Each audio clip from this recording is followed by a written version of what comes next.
नमस्कार मित्रांनो, Canva hacks या यूट्यूब चॅनलमध्ये आपले पुन्हा एकदा स्वागत आहे.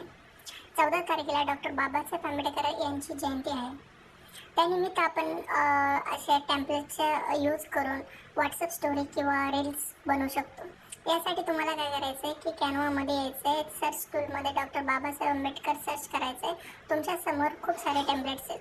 त्यापैकी तुम्हाला जो टेम्पलेट्स आवडतो तो निवडा आणि त्यामध्ये आपला लोगो मेन्शन करा. मी या ठिकाणी एक लोगो पण माझा टाकलेला आहे आणि तुम्ही रिझल्ट बघू शकतात की मी अशा पद्धतीने केला आहे. याचा यूज तुम्ही इन्स्टाच्या रील्स किंवा शॉर्ट व्हिडिओमध्येही करू शकतात. बॅकग्राऊंडला तुम्ही सॉंग्स टाकलं तरी पण खूप छान दिसेल. हे तुम्ही बघू शकतात किती छान दिसतंय हे. अशाच अनेक व्हिडिओसाठी तुम्ही आमच्या चॅनलला सबस्क्राईब करू शकता, म्हणजे तुम्हाला येणारे व्हिडिओ प्रत्येक वेळेस भेटत जाईल.